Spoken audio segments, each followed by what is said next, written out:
Primeramente, le quiero dar la bienvenida a la maestra María Julia Arriaga. Ella es investigadora de la línea de investigación de indicadores en el Programa Universitario de Derechos Humanos de la UNAM. Tiene una maestría en demografía por el Colegio de México y es economista por el Instituto Politécnico Nacional. Posee más de 6 años de experiencia en la investigación y desarrollo de indicadores para la evaluación de la situación de derechos humanos. Cuenta con amplios conocimientos en el desarrollo de fichas técnicas y manuales teórico-metodológicos con enfoque basados en derechos humanos. Maestra, por favor. Buenos días. Es un gusto contar con su presencia y presentar grosso modo los principales resultados del estudio sobre la situación regional del derecho a la cultura en América Latina. Este estudio fue publicado recientemente y puede ser consultado desde el portal de publicaciones del Programa Universitario de Derechos Humanos de la Universidad Nacional Autónoma de México, cuyo contenido se divide en 5 grandes apartados. Esperamos contar con su interés para revisar el estudio completo. Por cuestiones de tiempo, en esta exposición solo me abocaré a enfatizar los principales hallazgos obtenidos en la investigación, que esperamos sirva de soporte para otras posibles investigaciones que de esta resulten. Cabe mencionar que en el documento se hace uso de gráficas resumen muy ilustrativas, que a partir de recursos como la semaforización permiten explorar su contenido a todas las personas, expertas o no en estas temáticas, y al mismo tiempo encontrarán en sus anexos la riqueza de la información completa que los estados han presentado en sus informes periódicos al Grupo de Trabajo del Protocolo de San Salvador sobre el derecho a la cultura. El objetivo general que persigue este estudio es realizar una evaluación de la situación regional del derecho a la cultura en América Latina, proporcionando un conjunto de evidencias sólidas, partiendo de la metodología establecida para el monitoreo del Protocolo de San Salvador, que ya ha sido presentada y discutida ampliamente en la primera mesa de trabajo de este seminario. Los objetivos específicos son 2. El primero, revisar los estándares para el cumplimiento del derecho a la cultura, los cuales se han desarrollado mediante las observaciones generales 21 y 25 emitidas por el Comité de Derechos Económicos, Sociales y Culturales, el órgano que custodia el Pacto Internacional de Derechos Económicos, Sociales y Culturales, es decir, el PIDESC. El segundo, valorar el nivel de cumplimiento del derecho a la cultura, partiendo de las bases normativas y de política pública, de sus capacidades institucionales y del cumplimiento de los principios transversales de igualdad y no discriminación, acceso a la información y a la participación y el acceso a la justicia. Además, se revisa la efectiva satisfacción de este derecho en relación con los impactos sobre la población. El estudio se realizó con la información oficial presentada al Protocolo de San Salvador de los 10 países que aparecen en la diapositiva, teniendo un nivel de respuesta reportada del 87.3% respecto de la información cualitativa, en tanto que a nivel cuantitativo se alcanza un 56.3%.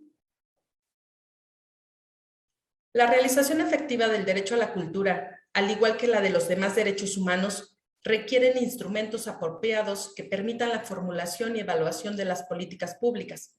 Para ello, los indicadores son precisamente uno de los instrumentos para conseguirlo.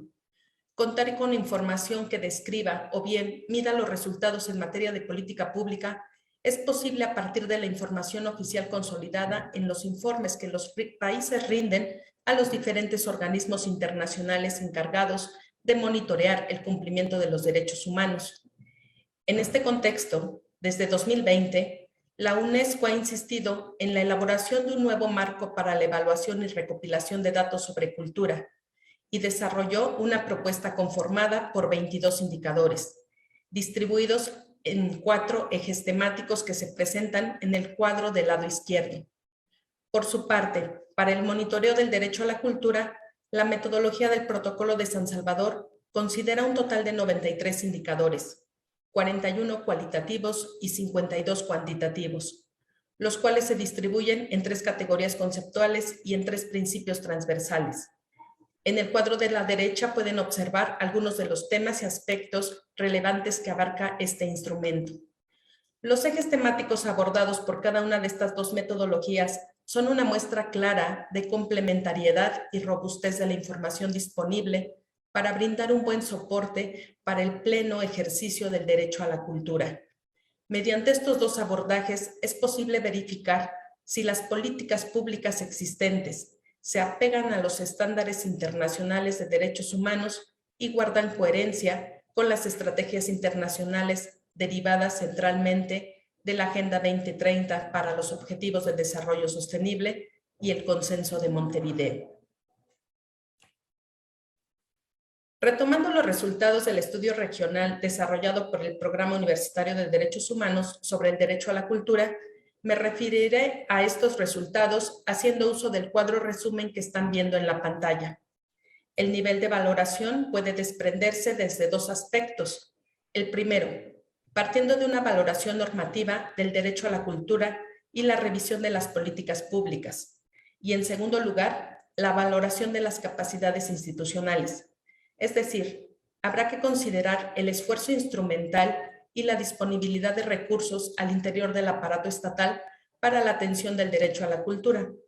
Como pueden observar, es positivo el avance normativo a nivel constitucional y legal. No obstante, este avance normativo no se traduce en un sustento del derecho mediante políticas públicas que deben formularse bajo procesos participativos, contando con un Plan Nacional de Cultura. Pasando ahora al nivel de valoración de las capacidades institucionales y el contexto presupuestario, vemos la inexistencia de compromisos congruentes, puesto que se destina un presupuesto institucional general en la mayoría de los países y en menor medida se aprueban un presupuesto específico para el ejercicio de la política cultural y transferencias destinadas a garantizar los derechos culturales de los grupos objetivo. La revisión de la institucionalidad nos permite identificar que se requiere un fortalecimiento de la perspectiva de derechos humanos establecida para la atención del derecho a la cultura. Por su parte, la evaluación de los mecanismos y principios transversales muestra una distribución inequitativa de los bienes culturales, presentando diversas cuestiones por trabajar. En el caso de la participación y el acceso tanto a la información como el acceso a la justicia, son vetas de oportunidad que hace falta trabajar en la región para garantizar el ejercicio pleno del derecho a la cultura de todas las personas. La realización efectiva del derecho a la cultura se explora con una propuesta desarrollada desde 4 niveles de valoración. Estos se presentan en el cuadro resumen que aparece en la pantalla. Para su pronta referencia, se señalan con la flecha azul vertical. Para cada nivel se consideran solo algunos indicadores de resultado más destacados. Tratando de hacer más sencilla la exposición de los resultados arrojados en los 10 países de estudio, se utiliza como apoyo un nivel de dispersión sobre la información proporcionada por los países, el cual se puede identificar con la flecha roja. Ahora revisemos juntos cada uno de estos niveles de valoración. La consolidación de los derechos culturales, al igual que en los siguientes 3 niveles de valoración, presentan en conjunto una alta considerable desigualdad, bien sea al interior de cada país o desde una perspectiva conjunta. Las diferencias son aún más amplias al medir la asistencia a presentaciones culturales y al verificar la cantidad de organizaciones civiles por cada 100,000 habitantes. Al respecto del nivel de desarrollo económico, los impactos observados reflejan una amplia desigualdad y vulnerabilidad económica, cuya evidencia más palpable se observa al evaluar la contribución de los bienes y servicios culturales como porcentaje del PIB, considerando particularmente el valor añadido bruto por el desarrollo de dichos bienes y servicios. Esto repercute en una gran desventaja competitiva de América Latina con respecto a otras regiones. Esta información se torna reveladora, convirtiéndose en un fuerte desafío que debe enfrentar la región. Al revisar el nivel de disponibilidad de los bienes y servicios culturales, todos los indicadores revelan altos niveles de disparidad. Dicha situación se torna aún más aguda al interior de cada uno de los países analizados. Habría que insistir en la falta de disponibilidad y acceso físico y económico más equitativo a la cultura, garantizando este derecho para todas y todos. Por último, el nivel de desigualdad que presentan los grupos en situación de exclusión o discriminación en cuanto a los derechos culturales se confirma con este conjunto de indicadores. Se requiere atención prioritaria a estos grupos para la preservación de sus identidades culturales y asegurar su posibilidad de reproducción. Finalmente, como conclusiones, diremos que los derechos culturales en la región de América Latina, aunque han logrado un avance normativo relevante, no se encuentran reflejados con suficiencia en las políticas públicas correspondientes, ni tampoco en la institucionalidad establecida para su atención, la cual dispone de presupuestos escasos y no cuenta en general con mecanismos suficientes para el cumplimiento de los principios transversales de derechos humanos referidos a la igualdad y no discriminación, transparencia y participación social, así como acceso a la justicia. Estas deficiencias en los sustentos estructurales y de procesos generan impactos muy desiguales entre los países de la región, que entre otros aspectos resaltan la desigualdad y vulnerabilidad económica de América Latina respecto de otras regiones, con amplia disparidad en cuanto a la disponibilidad y accesibilidad de los bienes y servicios culturales entre los países examinados, así como al interior de cada país. Además, los indicadores disponibles sobre grupos étnicos confirman la enorme desigualdad que sufren los grupos sujetos a exclusión o discriminación en cuanto a sus derechos culturales. Ante la gran dispersión en los valores de los indicadores de impacto de los diversos países, se hace evidente la necesidad de avanzar con el seguimiento particular de cada estado, que además de los hallazgos cualitativos generales identificados en este estudio, permitan identificar recomendaciones precisas para mejorar las situaciones específicas a afrontar. Esto reafirma la conveniencia de contar con los indicadores detallados del Protocolo de San Salvador. Este estudio comprueba que la información recabada sobre el Protocolo de San Salvador debe ser aprovechada para el desarrollo de políticas públicas que susciten el acceso a la cultura de toda la población, para las cuales se convoque la participación de las minorías y se respete la consulta plena. Se necesita incrementar el gasto público para el disfrute y acceso pleno a la cultura para toda la población.